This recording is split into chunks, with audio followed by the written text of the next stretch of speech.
Sehingga kalau kita sudah berniat mencanangkan, berarti Allah Ta'ala menghendaki. Sehingga saya katakan di sini, karena kami bersama Al-Am, saya katakan beliau itu adalah paman kami, karena beliau adalah putra daripada Syekh Hasan. Syekh Hasan ini adalah misanan sama nenek saya, Syekh Fatmah Bakhabazi, yang tidak lain adalah ibunda daripada aku yang Habib Hasan Baharun. Sehingga Habib Hasan Baharun bersama Ami Faisal adalah dua kubu, dan Al-Fakir dengan Ustaz Fauzi serta Ustaz Fahmi tiga kubu, sangat dekat sekali. Cuma ketemunya baru sekarang. Nggak tahu kesalahannya di Bangil apa di Jakarta. Tapi insya Allah semoga dengan pertemuan ini kesalahan kami bersama-sama ditutupi. Tapi demi Allah saya katakan saya bangga karena punya saudara yang ada di Jakarta kemudian bisa membuat Yayasan Al-Iman yang memang menjadi sebuah keinginan, cita-cita, angan-angan saya punya abah. Habib Hasan itu dari mulai semenjak kecil, walaupun beliau itu belajarnya mungkin sama seperti beliau di Makarimul Akhlak di tempat datuk kita yaitu Datuk Ahmad Bakhabazi, di mana beliau walaupun beliau belajar dari umur 11 tahun itu disuruh jualan juga. Jadi sambil jualan nasi pisang goreng atau jualan kue-kue yang jadul itu dulu, itu sambil jualan itu beliau itu sambil latihan pidato. Itu saya ternyata memang dari semenjak kecilnya sampai mudanya itu pikirannya itu selalu dalam perjuangan-perjuangan. Dan ini saya katakan mungkin karena kami berasal dari satu datuk yang sama, yaitu mertua daripada Syekh Ahmad Bakhabazi, yaitu kakek kami Syekh Ahmad Bakhabazi itu adalah satu kakek bersama beliau, sehingga kita ketemunya di sana. Dan insya Allah dari kakek itulah kemudian Hasan yang Abdul Qadir ya. Abdul Qadir sama istri pada Ahmad Bakhabazi saudara. Syekh Ahmad dengan menantunya namanya juga Jadi Ahmad. Jadi Syekh Ahmad itu Jadi Bahris. Itu beliau yang melahirkan istri daripada Jadi Ahmad Bakhabazi dan juga ayah beliau, ayah daripada Habib Hasan, Syekh Hasan Abdul Qadir. Sehingga Abdul Qadir, dari Syekh Abdul Qadir. Syekh Abdul Qadir ini datuk kita, bukan dari atasnya lagi. Dari Syekh Abdul Qadir ini, Syekh Abdul Qadir istrinya, saudara istrinya Jadi Ahmad. Iya betul. Iya. Jadi seperti itu. Sehingga mungkin keinginan yang kuat, semangat yang begitu meluap-luap itulah yang kemudian muncul di dalam diri aku ya Habib Hasan dan juga Al-Am Faisal bin Hasan Bahrish, sehingga kemudian adalah Al-Iman ini. Dan alhamdulillah saya sangat bangga, sangat bahagia. Dan kemudian ke depan saya cuma bisa mengatakan begini kepada putra-putra daripada Al-Am Faisal, yaitu Al-Ustaz Fauzi dan Ustaz Fahmi, kalau kita dipanggil bisa begini, kenapa yang Jakarta tidak bisa? Renungkan kata-kata ini, cermati benar-benar, lalu laksanakan dan terapkan. Karena kita dari Datuk satu, tujuannya saya punya apa adalah bagaimana caranya supaya kita meninggal dunia dan karena kita dibanggakan oleh Nabi Muhammad. Kita termasuk disambut oleh Nabi Muhammad. Saya punya apa selalu berkata begini, yang sabar ya para kiai, yang sabar ya para alim ulama, para dai, yang sabar ya para donatur. Antum semua ini bekerja bukan pada manusia. Antum bekerja pada Allah yang berfirman dalam Al-Quran, intan surullah yang surkum. Kalau kalian membantu agama Allah, maka Allah akan membantu kalian semua urusannya, dari yang kecil sampai yang besar. Kemudian kita juga bekerja dengan Nabi kita Muhammad, bukan bekerja dengan manusia, tidak, langsung pada Nabi Muhammad. Dan Nabi Muhammad yang telah bersabda dalam hadisnya, ana khairu mukafir, fa in ahsana ahadukum ila ahadin wa lam yukafihu fa ana ukafihu yaumil qiyamah. Aku ini adalah manusia paling pandai membalas jasa. Kalau seandainya ada di antara kalian yang berbuat baik kepada orang lain lalu tidak dapat balasan darinya, jangan khawatir, aku akan balaskannya untuk kalian kelak nanti di hari kiamat.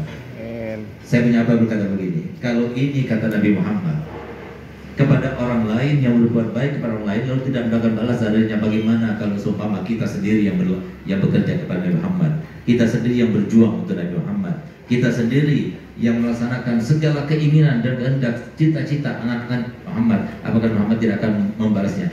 Hasya wa kalla, nggak mungkin, kata saya punya abah.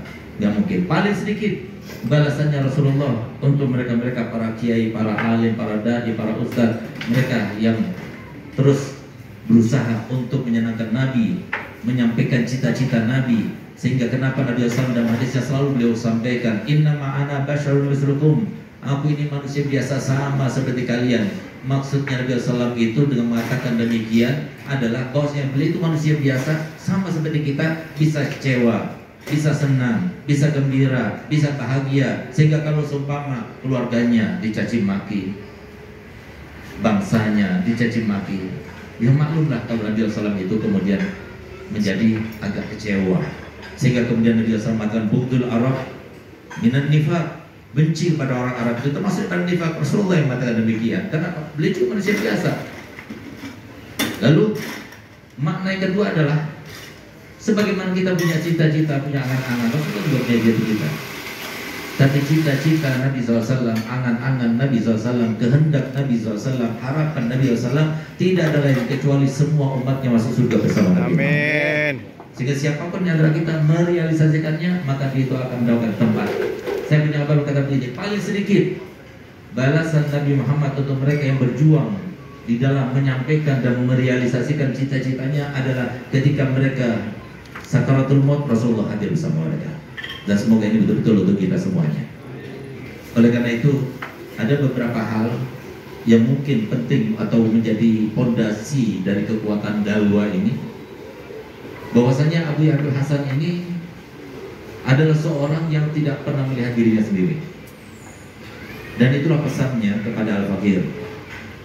Saya punya didikan dari saya punya abah itu yang begitu membangun jiwa spiritual saya, keyakinan dan keimanan saya dilandaskan kepada 3 hal. Yang pertama beliau katakan, Segar, kamu harus merasa bahwasanya diri kamu itu adalah paling rendahnya orang di muka bumi ini. Jangan pernah merasa lebih baik dari satu orang pun di muka bumi ini. Sempat saya bertanya, walaupun dia orang kafir, walaupun, karena mereka itu belum tahu bagaimana nanti akhirnya. Bisa jadi dia masuk Islam dan dia bisa menjadi wali Allah. Walaupun dari orang fasik yang kita lihat sekarang, walaupun kita nggak tahu bagaimana akhirnya. Apalagi Allah Ta'ala telah firman, Innallaha yuhibbut tawwabin. Allah suka pada mereka yang bertaubat. Orang yang fasik itu adalah bertobat, yang nggak merasa bersalah, dia nggak pernah bertobat. Dan kamu harus berhasil. Untuk supaya kamu itu berhasil mencapainya, dan kamu harus cepat berhasil sebelum kamu meninggal dunia. Saya punya abah berkata begini, saya mau bertanya kepada kamu dengan 2 pertanyaan. Jawab ya. Siap ya? Sebagaimana saya punya abah dulu bertanya pada saya ketika saya berumur 11 tahun, sekarang Al-Fakir mau bertanya pada antum, jawab juga seperti yang ditanyakan oleh saya punya abah. Beliau berkata begini, berani kau bersumpah? Ada satu saja kebaikan yang pernah kamu lakukan, ketaatan yang pernah kamu amalkan, sekarang ini kamu berani sumpah pasti diterima oleh Allah Ta'ala. Ada yang berani bersumpah? Ada yang berani? Saya katakan tidak, saya tidak berani. Ada yang berani kan? Kali karena dari ibu kota lama.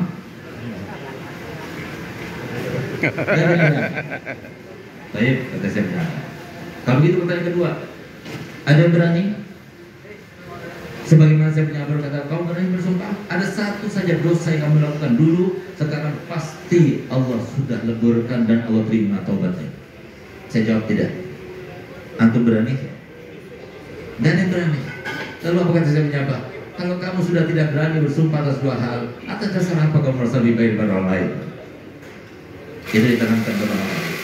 Sehingga saya punya abah 3 hari sebelum meninggal dunia, beliau katakan demikian, Abi nggak pernah merasa kalau Abi dibikin pondok ini. Abi nggak pernah merasa kalau Abi pernah mengajar santri-santri sampai sekarang banyak santri sudah bikin pondok pesantren dan sebagainya. Itu saya punya abah. Apapun yang ada dalam diri kita, saya punya abah berkata begini, itu karena Allah memanjakan kamu dengan kebaikannya. Mungkin berkat doa orang tuamu, mungkin berkat doa guru-gurumu, mungkin berkat amal kebaikan yang kamu lakukan Allah terima, maka kemudian Allah berikan ganjaran berupa amalan ini. Itu yang belum betul-betul diterapkan oleh saya punya abah, dan itu yang diajarkan oleh saya punya kakek Jadi Ahmad Bakhabazi, jadi Ahmad ayah daripada Abdul Qadir Bahrish, itu yang diajarkan kepada kita, sehingga beliau menjadi pejuang yang luar biasa. Sehingga dakwah sekarang ini, boleh saya katakan, putra-putranya saja mengatakan dakwah ini semua karubat jasa Allah. Nggak mungkin seperti ini. Secara logika nggak mungkin. Berapa pemasukan? Dengan apa yang telah kita keluarkan untuk kita membangun dan sebagainya, sangat-sangat tidak sesuai dengan logika. Karena di sini bayaran 650.000 per bulan, kamar ber-AC, makan 3 kali, dan yang kita tanggung hampir 40% di sini. Bahkan saya punya apa bercita-cita, kalau seumpama saya mampu, semuanya gratis. Subhanallah. Dan yang lebih memberatkan kepada kami yang ditinggal ini, beliau berpesan kepada kami 3 hari juga sebelum meninggal. Yang pertama, jangan pernah memberhentikan santri dan santriwati karena tunggakannya. Jadi alhamdulillah, pondok pesantren Dalwa ini setiap tahun utangnya anak itu miliaran rupiah. Semaksimal mungkin, ini ada Ustaz Ismail bagian yang menagih-nagih, yang paling anak-anak suruh berdiri. Nah, itu dari zaman saya punya abah beliau. Saya melihat dari saking limpungnya beliau, bingungnya beliau, sampai kadang-kadang jalan sendiri, ngomong sendiri. Tapi alhamdulillah, itu semuanya untuk Allah dan Rasulnya, dan semoga beliau dikumpulkan dengan ayah saya sebagai seorang pejuang, insyaallah. Amin. Yang kedua, kalau sudah anak datang sini, sudah bawa tasnya, sudah siap belajar, jangan ditolak. Kalau ditolak kemudian nggak jadi mondok, maka semua yang dilakukan daripada dosa sampai dia meninggal, kamu yang nanggung dosanya. Ini yang menjadikan kita itu kenapa kok sampai bangun lagi, karena murid terus percaya mereka pada kita. Kita sudah arahkan, bukan cuma di Dalwa, banyak pondok-pondok sekitar pondok. Ini pondoknya baik, ini pondoknya kiai, ini pondok yang sama seperti sini modern. Kita arahkan. Tapi mereka mungkin sudah percaya kepada Dalwa, apalagi sebentar lagi saya bisa mengatakan bahwasanya di Jakarta sudah ada cabangnya Dalwa, yaitu Al-Iman. Amin. Saya cuma katakan kalau seumpama cucunya jadi Ahmad Bahrish yang dipanggil bisa bikin seperti ini, kenapa di Jakarta nggak bisa? Makanya juga sama seperti kita. Semoga ini jadi sebuah pemicu dan juga motivasi untuk mereka bisa berbuat seperti ini. Amin. Saya punya apa berkata begini, kalau nggak sekarang kita membanggakan Nabi Muhammad, kapan lagi? Belum tentu ada kesempatan lagi. Sekarang, mulai dari niat. Saya punya apa itu setiap membuat bangunan, nggak nunggu sampai anggarannya itu ada. Tapi beliau katakan berapa anggarannya ada? 10 juta, ayo ambil 10 juta, belikan ini. Bismillah. Nanti kalau sudah karena Allah, ini yang beda. Abu ya dengan yang lain ini yang beda. Kalau sudah karena Allah, beliau punya keyakinan, mudah sekali. Yang penting karena Allah, jangan pribadi. Kalau pribadi jangan coba-coba seperti ini, harus perhitungkan. Tapi kalau sudah karena Allah, bismillah, ada berapa bismillah. Nanti jalan saja, nggak pernah macet. Jalan aja insya Allah. Dan alhamdulillah, pada waktu 3 hari sebelum meninggal itu, saya punya abah berkata begini. Dan yang ketiga, pesannya beliau, pondok ini manajemennya itu ada 3. Ini penting sekali untuk diketahui. Yang pertama, ketua harus kita pegang. Yang kedua, keuangan harus kita pegang. Yang ketiga adalah perizinan wali santri juga kita harus pegang. Kalau seumpama harus ada perubahan manajemen yang ada di sini, jangan dirubah kecuali kalian berkumpul dengan keluarga musyawarah. Itu 3 daripada wasiat saya punya abah untuk keluarga, khusus anak-anaknya yang meneruskan perjuangan saya punya abah. Lalu beliau berkata begini, sempat-sempatnya beliau itu berkata begini setelah beliau itu bawa kami semuanya ke belakang masjid. Kemudian beliau katakan, di sini Abi dimakamkan. Jangan ada yang makam di sini kecuali Abi sama Mama. Sehingga saya punya adik nyaut pada waktu itu, Bi, kalau ayah meninggal di mana Bi? Oh di sana, di pojok sana. Gelap Bi, gitu. Oh nanti terang di sana. Subhanallah sekarang udah terang. Sekarang sudah ada Ami Gosip di situ. Ami Gosip, Ami Gosip bin Yahya, dan tempat kami nanti di sana. Subhanallah. Saya punya apa? Setelah pulang dari tempat makam, dia kata begini, ente pikir nanti pondok setelah Abi meninggal jadinya akan seperti keadaan Abi selama Abi hidup ini? Kenapa? Dia kata begini, demi Allah saya bersumpah, saya punya abah dari mulai tahun 81 membuat pesantren. dari mulai tahun 81 sampai tahun 99, 3 hari sebelum meninggal, bahkan waktu meninggal pun beliau tidak pernah ada hari yang berlalu padanya kecuali sehari berhutang, besoknya cari hutang untuk tutup hutangnya. Terus begitu sampai umur beliau meninggal dunia seperti itu. Sampai ketika meninggal dunia masih ada hutang dan kami yang bayar. Lalu apa kata beliau? Apakah pikir nanti kalau sudah Abi meninggal bakal jadi seperti ini? Enggak lagi. Ini semuanya untuk mengangkat derajatnya Abi. Kalau Abi sudah meninggal nanti, maka orang yang akan bantu pondok pesantren ini datang sendiri ke sini. Saya pikir itu pesannya saya punya abah secara dohir. Orang yang mau bantu ke sini, ternyata apa? Bukan cuma dohir tapi juga batin. Subhanallah, dari mulai rukhsah, perizinan, bagaimana dimudahkan oleh pemerintah dan sebagainya, semuanya itu sesuatu yang di luar nalar. Bayangkan kita itu mau menaikkan level dari institut sampai menjadi universitas, bukan universitas yang internasional langsung. Universitas dulu harusnya, baru internasional. Selanjutnya ini tidak langsung jadi universitas, bahkan universitas yang internasional. Itu dalam satu langkah, dan alhamdulillah semuanya itu cuma-cuma. Sesuatu yang sangat tidak mungkin kalau bukan karena karomah daripada Buya. Sehingga saya katakan semua itu dari luar, dan anak-anak murid ketika mereka belajar di sini dan sebagainya, pulang ke rumahnya begitu manfaatnya pada cuma berapa tahun dan sebagainya, itu juga karomahnya Buya. Saya punya atas sebelum meninggal 1 minggu sempat ada ngajian bersama warga desa. Kemudian beliau berkata begini, ketahuilah para asatidzah, walaupun nanti saya sudah berpindah ke alam barzah, tapi tetap saya akan menyertai kalian semuanya.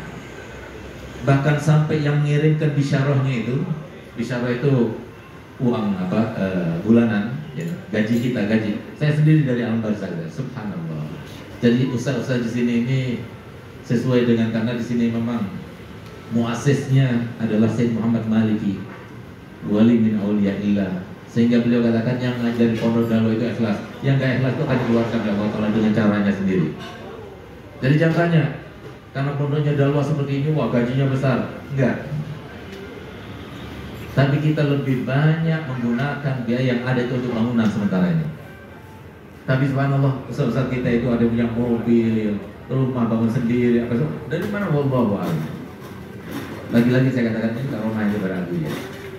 Nah, oleh karena itu ada lagi satu pesan daripada Abu ya, kebebasan Baharul, yang mungkin menjadi suatu pencapaian yang sangat luar biasa yang sulit untuk ditiru oleh siapa saja.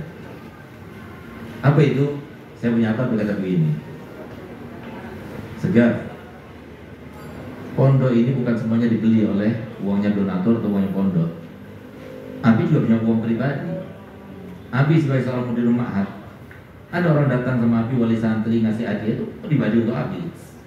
Abi ketika berdakwah, ada yang memberikan hadiah buat Abi, itu pribadi untuk Abi. Abi juga ada dagangan sedikit, itu juga pribadi untuk Abi. Tapi semuanya Abi campurkan dengan pondok. Dan dengarkan ikrarnya Abi sekarang ini.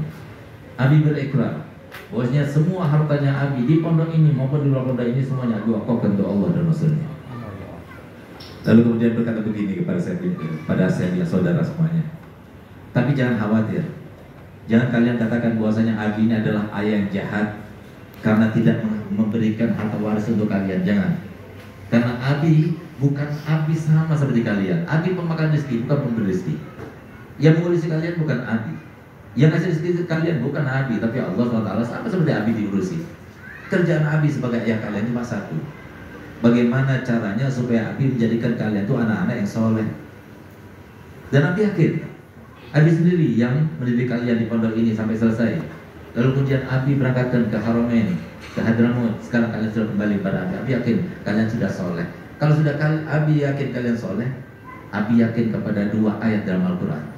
Yang pertama, Allah Ta'ala firman, wa huwa yatawalla sholihin. Allah sedia mengurus orang soleh. Bukan lagi Abi, dimanapun kalian berada, tinggal dimanapun, karena kalian orang soleh insya Allah, maka kalian itu akan ditanggung oleh Allah Ta'ala, dimudahkan semua urusannya. Yang kedua, Allah Ta'ala berfirman dalam Al-Quran, innal arda yarithuha ibadiyas solihun. Bumi ini dimanapun kita berpijak, kalau kita orang soleh nggak bakal menikmatinya. Kalau kita bukan orang soleh, belum kita menjadi soleh, nggak bakal kita menikmatinya. Walaupun punya harta limpahan, harta yang begitu melimpah, harta yang begitu banyak, rumah megah, mobil mewah, kalau kita bukan orang soleh, nggak bakal menikmatinya. Yang menikmatinya hanya orang soleh.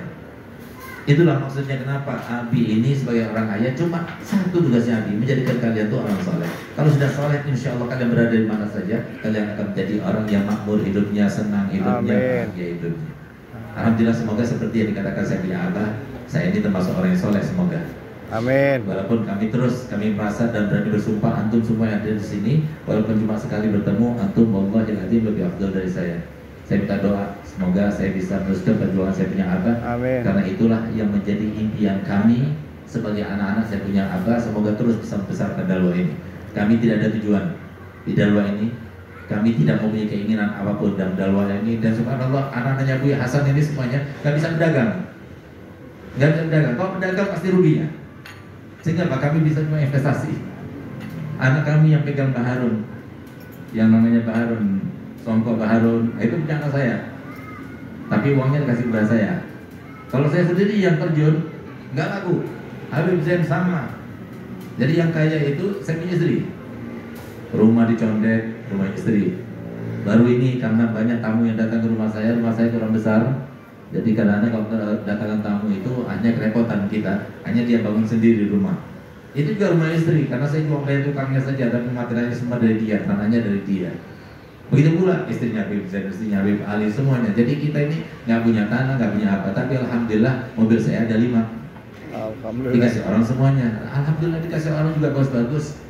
Yang satu BMW tahun 2022, yang satunya lagi LC, Land Cruiser. Alhamdulillah, Alman kayaknya belum ada. Tahun yang terbaru juga, satunya lagi ada alhamdulillah Bos, ada Innova dan lain sebagainya. Alhamdulillah, itu berkat daripada Abu Yahya Hasan. Dan kita belinya pun untuk apa? Supaya menjadi contoh buat anak-anak kita. Kenapa demikian? Karena saya punya apa pernah bercerita begini. Nanti kalau kamu itu jadi orang alim, kalau beli sesuatu itu belilah untuk Nabi Muhammad. Bayangkan kalau seumpama kamu itu ingin membeli untuk Nabi Muhammad, mau beli yang mana? HP, ini HP saya terbaik, iPhone Pro 15. Bahkan di Indonesia nggak ada karena ini isinya kartunya itu udah 2, nggak ada di Indonesia, Hongkong. Tapi saya sudah bayar pajak dan bisa pakai. Nah, begitu pula Samsung saya yang terbaru. Apa katanya? Saya punya apa? Kalau beli untuk Nabi Muhammad SAW. Supaya apa? Kita juga mampu membelinya. Sehingga anak-anak kecil itu ketika melihat kita orang alim, mereka itu ada yang berkata begini. Ketika Habib Rahman Walid Asgaf yang ada di Jakarta itu pulang, ya, melewati gang yang kecil, kemudian ada anak-anak yang sedang bermain di sana, maka kemudian ada ayahnya anak tersebut ketika melihat Habib Rahman itu datang, mereka itu berdiri semuanya menyambutnya. Dia berbisik kepada anaknya, "Nah, nanti kalau kamu sudah besar, kamu jadi seperti Habib itu ya." Subhanallah, dengan lugunya anak itu berkata, "Tidak, Walid, saya nggak mau jadi seperti dia. Orang motornya aja butut." Sehingga kemudian Habib Rahman Asgaf berkata begini ya, "Nanti kalau kamu jadi orang alim yang rumahnya bagus, mobilnya bagus. Kenapa? Supaya anak kecil itu mau jadi seperti kamu." Jadi kita beli untuk itu. Tapi sekarang memang ya seperti jangan Rasulullah aja diomongin, apalagi kita. Nah, jadi sudah nggak membelikan kita, yang ada cuma ngomong-ngomongin aja gitu. Nah, jadi nggak seperti itu. Subhanallah, di antara hadis yang datang yang diriwayatkan oleh Ahmad bin Hasan Atos, nanti di akhir zaman para ulama itu Allah akan kayakan mereka karena tuntutan zaman itu adalah seperti itu. Sehingga sekarang ukuran orang alim yang hebat, orang alim yang berkelas, orang alim yang bermanfaat, orang alim yang dianggap sukses kalau orang alim itu punya uang banyak. Oleh karenanya, alhamdulillah Abu Yasin Muhammad Maliki mobilnya 18, saya masih baru 5.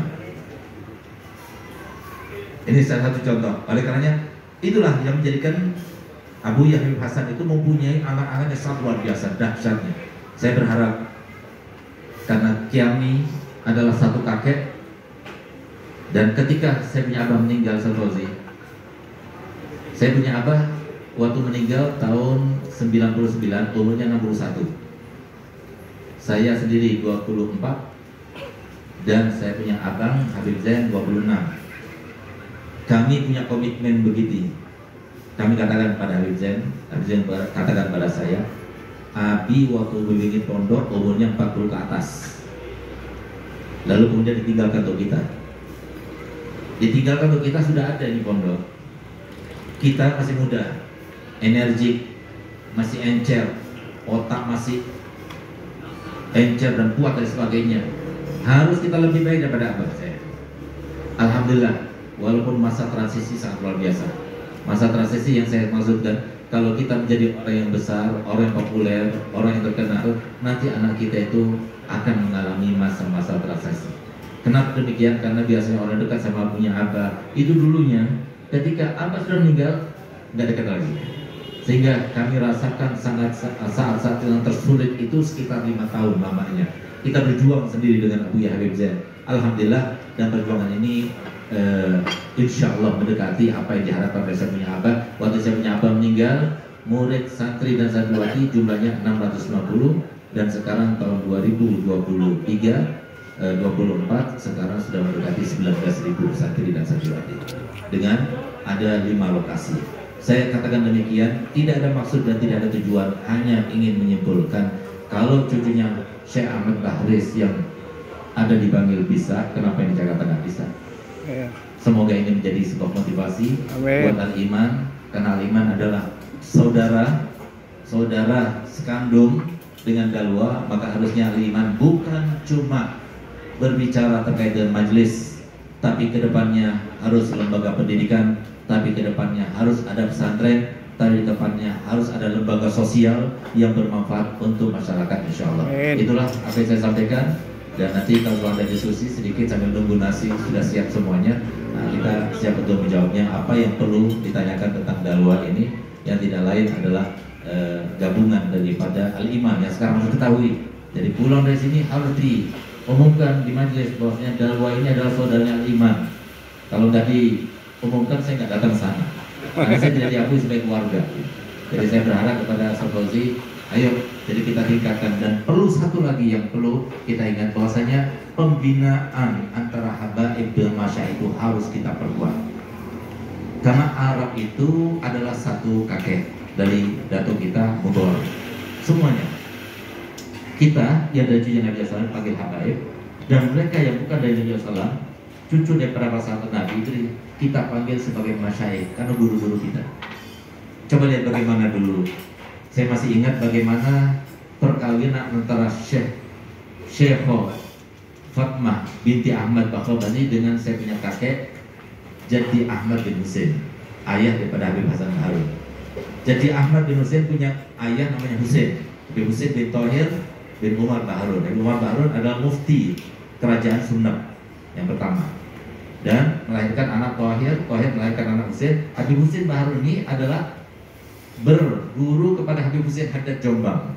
Jadi kalau ada foto habaib yang semuanya pakai imamah, ada satu yang nggak pakai imamah, itu Habib Husain Haddad Jombang yang dimakamkan di samping ayahnya Habib Muhammad bin Thohir di Tegal. Habib Husain ini waktu datang bersilaturahmi kepada saya punya kakek Habib Husain, maka beliau katakan, Husain, itu anakmu sudah waktunya kawin. Padahal saya punya kakek waktu itu umur 17 tahun. Ini yang berkata wali Allah. Alhamdulillah saya sudah mengikuti karena beliau yang mengatakan. Kenapa beliau pada zamannya belum ada zaman internet, belum ada zaman HP, beliau sudah perintahkan untuk dikawinkan padahal umur 17 tahun. Sekarang sudah ada HP, ada internet dan sebagainya. Dan Alhamdulillah anak pertama saya kawin umur 16 tahun sekian, anak kedua saya kawin 17 tahun sekian. Walaupun ketika mereka itu berumah tangga setelah berumur 20 tahun. Nah, tapi Alhamdulillah saya sudah mengamalkan apa yang diamalkan oleh saya punya kakek. Nah, dan subhanallah, pada saat itu Habib Husain berkata begini, saya sebagai murid antum, saya manut saja. Kepada siapa saya mau ngawinkan? Saya manut kepada antum, guru saya Habib Husain saja. Baik, kalau begitu beri waktu saya sampai sore. Subhanallah, beliau berkeliling di Sunat, mungkin melihat keluarga-keluarga dari Sunat. Dan subhanallah, kemudian sorenya datang lagi pada saya punya kakek. Lalu beliau katakan, kalau kamu ingin anak cucu kamu itu jadi orang-orang kaya, kawinkan sama keluarga Bakut. Kalau kamu ingin anak cucumu itu jadi para pejabat, kawinkan sama Albil Fugih. Tapi kalau kamu ingin anak cucumu jadi ulama, kawinkan sama Al-Bakhabazi. Subhanallah, saya punya abah lagi, saya punya kakek, Habib Hussein mengatakan, saya apa kata antum? Anak cucu saya mau jadi kenapa? Saya pilih untuk mereka jadi para ulama. Subhanallah, dikawinkan saya sama datuk saya, Syekh Fatma Bakhabazi, yang pada saat itu umurnya baru 11 tahun. Dan tapi lihat bagaimana kesaksian saya punya kakek Adik Ahmad yang sangat keras, tahu sendiri. Ami Faisal tahu kerasnya saya punya kakek ini, keras sekali. Tapi subhanallah, waktu ibu nenek saya meninggal duluan, yaitu ibu daripada ayah saya, itu dia katakan, Syekh, saya kawin sama dia 56 tahun, nggak pernah dia marah pada saya. Itulah didikan orang dahulu itu semacam itu. Subhanallah, di sini coba lihat bagaimana saya punya kakek punya anak 5, 3 laki-laki, 2 perempuan. Yang pertama saya punya abah, Hasan Harun. Alhamdulillah anak-anaknya semuanya para ulama. Yang kedua Habib Qasim Harun, punya anak laki 3, semuanya jadi ulama. Alhamdulillah Habib Mustafa Harun, saya punya paman, juga anak-anaknya 2 jadi ulama semuanya. Dan alhamdulillah amati tiba punya anak 9 laki semuanya berada di sini, semua ngajar semuanya. Dan juga amati Minon itu juga punya anak laki 1, alhamdulillah keluaran rubat dan jadi ustaz juga semuanya jadi ustaz cucu-cucunya. Alhamdulillah berkat daripada apa yang dikatakan dan doakan oleh Ibu yang ada. Oleh karenanya coba lihat kita, kalau Ami Faisal sangat tahu bagaimana kedekatan kita dahulu antara masyarakat dengan habaib luar biasa, nggak ada bermusuhan, nggak ada ini sama sekali. Tapi tiba-tiba sekarang ini sudah mau dikepak-ketakkan dan sebagainya.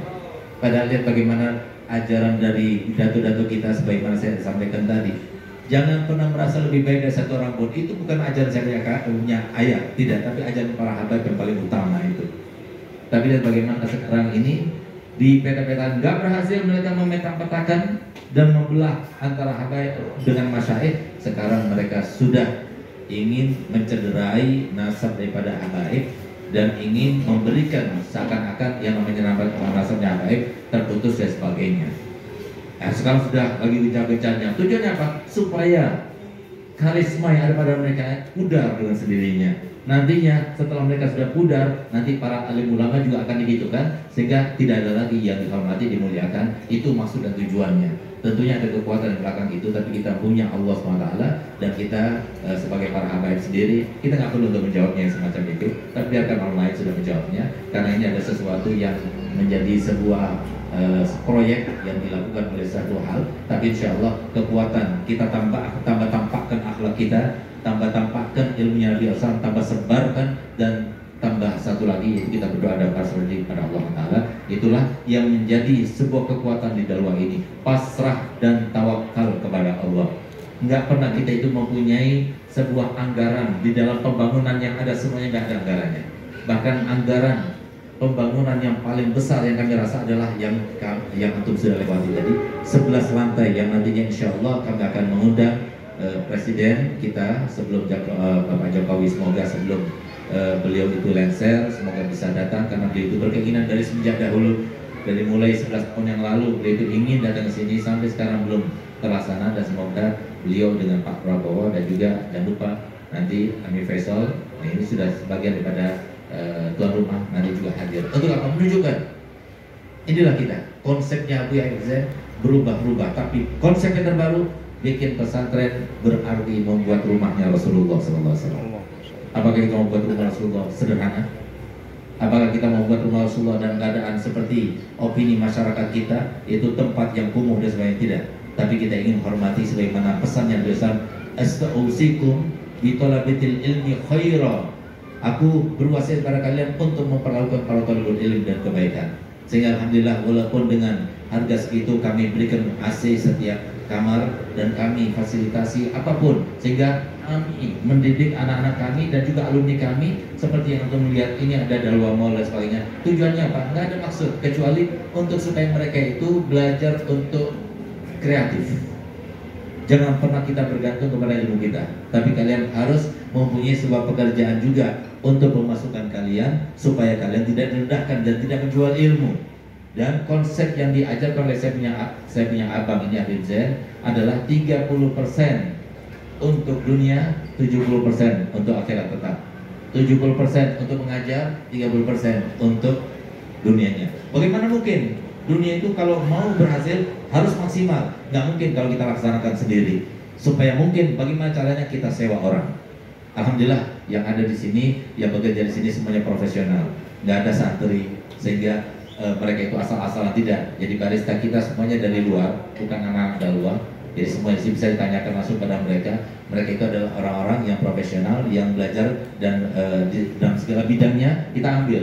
Dan alhamdulillah kita juga belajar daripada Lipo. Nah, jadi cara berbisnis dan sebagainya itu yang kita ajarkan, kita ingin ajarkan kepada mereka. Walaupun niat yang baik seperti ini, dimanapun kita itu berniatkan dalam keadaan apapun pasti ada yang ngomongkan.